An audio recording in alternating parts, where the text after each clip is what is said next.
News producer Katie Reuning recently made a book documenting her family's long history in baking. Baking in her family spans over 12 generations. We spoke to Katie and her family about their experience exploring this rich family history.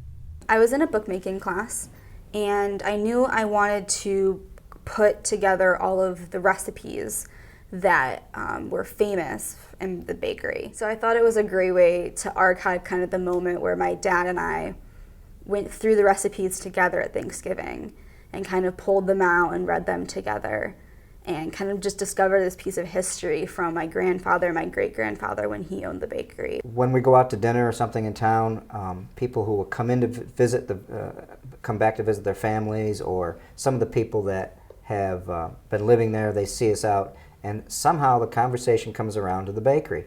And the memories they had of the certain types of food, I just think that brings back, that home feeling that people have when they come back to visit. Sometimes we would have something that didn't come out just right.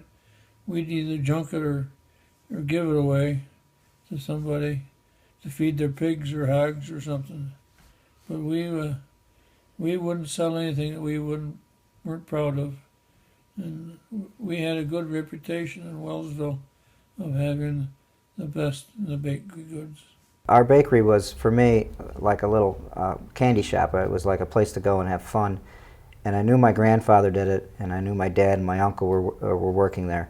But at that point, I didn't really know much more. And then recently, Kate wanted to go back and look at our family history.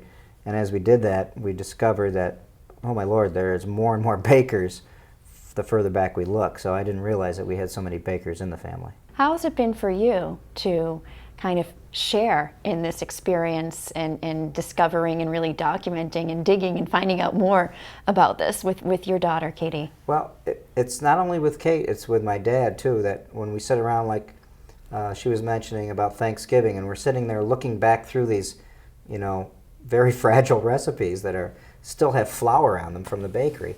And it's bringing back memories for him too. He's 88 years old, and he remembers these things, and it brings him some joy about thinking about that bakery. And so it's a whole family thing, and I would encourage people to, talk to their parents and grandparents about things that have happened in the past. It's quite fascinating.